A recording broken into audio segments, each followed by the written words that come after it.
In the ever-evolving, wild world of cannabis, a refreshing breeze of education and awareness is blowing through, thanks to some unexpected players.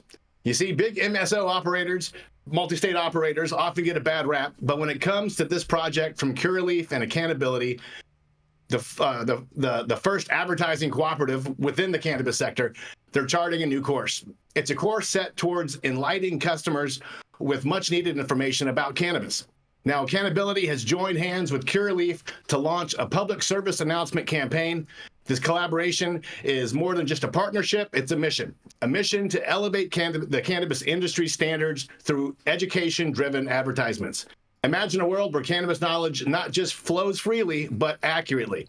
Curaleaf, with its expansive footprint that stretches even into Europe, is not just contributing media space. No, it's bolstering Acannability's quest to be the beacon of educational outreach and quality standards. This alliance aims to turn Acannability into a trusted hub for accurate hemp and cannabis product information. Brad Spirison, the Director of Business Development at Acannability, puts it aptly. He says, this industry is far beyond the days of acting like the taboo poster child. He envisions an army of industry experts coming together, sitting at the same open table to develop member-driven messaging opportunities. It's about spreading the word on this game-changing plant, and it's about impactful, open discussions on cannabis. This unified effort for cannabis advocacy isn't just talk. The campaign has already kicked off in Arizona, Florida, and Illinois with ads from Acannability's Why Legal initiative. These ads don't just promote cannabis, they celebrate its diverse forms. They're planning to incorporate elements from the TLC with your THC campaign, aiming to enrich public discourse on cannabis. Now, co-founder James McClowski, sorry about that, credits the creation of Acannability to a gathering of cannabis license holders and hemp innovators. It's a product of a unified call from the cannabis community. Acannability stands as a comprehensive platform for everyone in the cannabis supply chain, emphasizing health and wellness. And now for my 2 cents on this, there's a sea of misinformation out there, and it's about time that we got some standardized industry information to the masses. Many are new to cannabis, lured by the THC over terpenes approach, overlooking the plant's nuanced benefits. Initiatives like this from Curaleaf and Acannability are commendable. They're not just educational, they're transformative. It's not. Let's not just stop there, though. The dispensaries, which are the front line of cannabis distribution, need attention too. I suggested a couple years ago on the Clubhouse app, I felt there was a need for something like a National Dispensary Owners Association, a body that's to standardize what's taught at the dispensary level, among other things. This is kind of like the holistic approach we need. I'm impressed and hopeful at steps like these that can change the landscape, making cannabis not just more accessible, but more understood. It's a big leap towards responsible consumption and informed choices. And frankly, it's something that our industry needs to do before it's done for us by people that don't know what they're doing. I'm Stone Slade. Thank you for getting high at 9 with me. Man, Stone, I mean, I think if I was to name this event or class or whatever, it would be The Art of Identifying Boof. Oh, because that's all that I'm hearing right now. That's all that I hear in that whole story. That's needed too. Like I said, many things are needed. Yeah, it sounds like a boof trap. Stop it. Yeah, I'm just saying. Hey, everybody needs a boof meter. Many people don't have one. What's the definition of boof? See, that's a moving target. Boof is weed that I would not smoke, Dale. Okay, but that's you. Easy. How do we define that? I just did. Get outside of Jason Beck. How do we define boof? I've already set the stage. People know what's up. Yeah. Oh, but that's a non-answer. I have quantifiable results over here, Dale. Okay.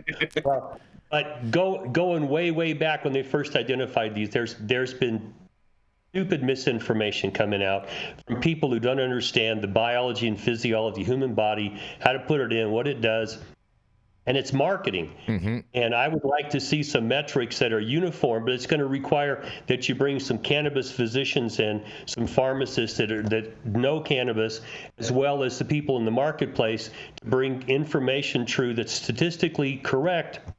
Who's buying what, but also how does this work? If you smoke it, how's that different than if you eat it versus a suppository or a tincture? What does that mean? What do these different cannabinoids do versus the terpenes? Because there's a whole lot of bullshit going out there about, I can take an oral indica and somehow it makes a difference. I've asked, explain that to me, to these bud tenders, and by the time they get their thumb out of their ass, they have no credibility about what they're talking about. It's marketing. Mm-hmm. We got to get beyond marketing. It is good marketing. It is true that I do agree with that. And this does. So I love this. Let me just jump in and interrupt for a second. Go for it. First of all, I think Curaleaf gets traction because of the PR related to this. Secondly, we talked about the things that MSOs can do that other mom and pops can't. And one of those is litigating, pushing back against the government, the boys lawsuit that we had talked about this week or last week. And so Curaleaf is in a position to do this.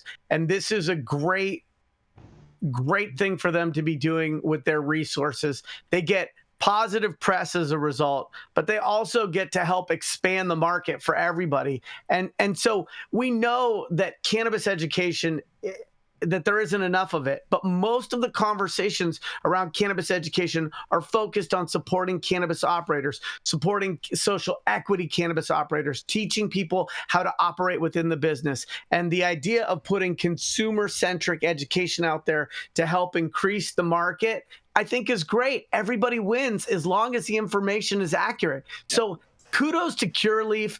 Kudos to them for doing this. If they want to take a little premature victory lap by trumpeting their successes, there is nothing wrong with that, because they're doing something that's in the collective good for the industry. So I think we need to see more of this. My hope would be that other MSOs that are as resourced and as well positioned as Curaleaf follow suit.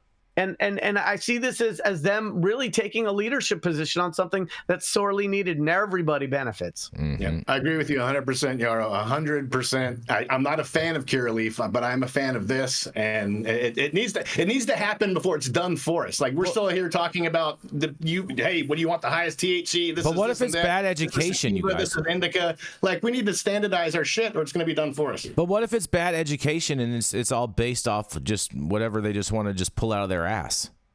Well, I don't think that's going to happen. I think that's like what if. Like as Dale says, you might be peeing up a rope with that what if. I don't know. And so I don't know. We know that these large organizations are neither good nor bad. They do some great things. They do some not so great things. Personally, know the founder, out of Oregon. The gentleman came into the industry and worked his way up from the top, self-made in many respects. I think Curaleaf's going to do well for the industry with this. I'm going to give them the benefit of the doubt every single time. And if some small percentage of that information isn't as accurate as we want it to be, I would think that they'd be open to revisions to the information that they're disseminating, because they know that if they grow the market, everybody wins. Mm-hmm.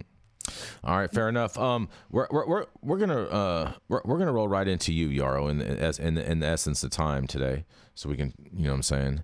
We're gonna roll Give right me in. 2 minutes. Yes. Oh, you're so silly. You're so silly. I still have one more story. I still have one more story after yours, Yarrow.